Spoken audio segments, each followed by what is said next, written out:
यह कहानी एक लालची और चालाक कौवे की है जो मशहूर बिरयानी वाले की दुकान से चोरी करने की कोशिश करता है। तो आइए सुनते हैं यह मजेदार कहानी। एक समय की बात है, एक पुराने शहर के बाजार में एक प्रसिद्ध बिरयानी वाला रहता था। उसका नाम करीम था। उसकी बनाई बिरयानी इतनी स्वादिष्ट थी कि उसकी दुकान पर हमेशा लंबी कतार लगी रहती। मसालों की सुगंध पूरे बाजार में फैलती, जिससे लोगों का मन ललचाने लगता और उसकी बनाई हुई बिरयानी की खुशबू दूर दूर तक फैलती थी। लोग उसकी बिरयानी के दीवाने थे और हर दिन उसकी दुकान पर बिरयानी खाने वाले लोगों की लंबी लाइन लगी रहती थी। उसी बाजार के पास एक बड़ा पीपल का पेड़ था, जहां कई पक्षी रहते थे। उसी पेड़ पर एक चालाक और लालची कौवा भी रहता था। उसका नाम काली था। काली को बिरयानी की खुशबू बहुत लुभाती थी। वह हर दिन पेड़ की शाखाओं पर बैठकर देखता कि करीम कैसे बड़े प्यार से बिरयानी बनाता और ग्राहकों को परोसता है। यह देखकर काली की चोंच से भी लार टपकने लगती, लेकिन वह बिना मेहनत किए ही बिरयानी खाने का तरीका ढूंढता रहता था। लेकिन करीम की दुकान के आसपास इतनी भीड़ होती थी कि काली को कभी मौका ही नहीं मिलता कि वह चोरी कर सके। वह हर दिन करीम की दुकान के पास जाकर बिरयानी चोरी करने का नया नया तरीका ढूंढता रहता था और उसे हर बार निराशा ही हाथ लगती थी। एक दिन काली ने तय किया कि अब उसे कोई चालाकी अपनानी होगी। वह दुकान के पास उड़कर आया और देखा कि करीम गर्मा गर्म बिरयानी एक थाली में निकालकर ग्राहकों की सेवा कर रहा था। काली एक ऊंचे पेड़ पर बैठ गया और सही समय का इंतजार करने लगा। धीरे धीरे करीम के पास बिरयानी खाने वाले ग्राहक बढ़ते जा रहे थे, इसलिए वह थोड़ी देर के लिए अंदर चला गया ताकि कुछ और बिरयानी निकाल सके।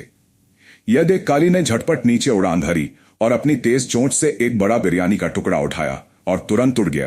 काली को अपनी चोंच से एक बड़ा बिरयानी का टुकड़ा उठाते हुए दुकान के कुछ लोगों ने देखा, लेकिन जब तक कोई कुछ कर पाता, काली आसमान में ऊंचा उड़ चुका था। वह पास के एक पेड़ की डाल पर बैठ गया और मजे से बिरयानी खाने लगा। स्वादिष्ट बिरयानी खाकर उसे बहुत मजा आया और उसने सोचा, अगर मैं रोज ऐसा करूं तो मुझे कभी खाना खोजने की जरूरत ही नहीं पड़ेगी। काली का बिरयानी चुराने का यह सिलसिला कई दिनों तक जारी रहा। काली बिरयानी चुराता और बड़े ही मजे से खाता और बहुत खुश होता। इधर करीम समझ गया था कि कोई चालाक कौवा उसकी बिरयानी चुरा रहा है। वह मुस्कुराया और बोला, अगर मैं इसे सबक न सिखाऊं तो यह रोज मेरी बिरयानी उड़ा ले जाएगा। अगले ही दिन करीम ने एक योजना बनाई। उसने मसालेदार बिरयानी में खूब सारी लाल मिर्च और तीखी हरी मिर्च मिला दी। ऊपर से उसने इसे वैसे ही सजाया। काली आज फिर आया और रोज की तरह उसने एक बड़ा टुकड़ा उठाया और उड़कर पास के पेड़ पर जा बैठा। वह बहुत खुश था कि एक बार फिर उसे बिना मेहनत किए इतना स्वादिष्ट भोजन मिल गया। जैसे ही काली ने पहला निवाला लिया, उसकी आंखें फटी रह गईं।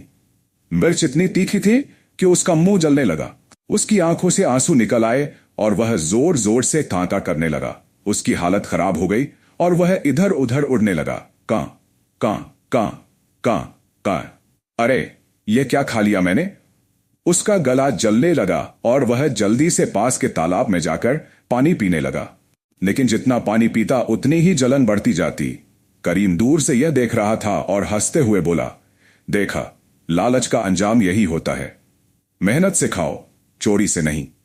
काली को अपनी गलती समझ आ गई। उसने सोचा, अब से मैं कभी किसी की चीज नहीं चुराऊंगा। मेहनत करके ही खाना सही होता है। उस दिन के बाद काली ने कभी भी करीम की दुकान से कुछ चुराने की कोशिश नहीं की। वह अपने खाने के लिए मेहनत करने लगा और अपने दोस्तों को भी यह सिखाने लगा कि चोरी करना अच्छी बात नहीं है।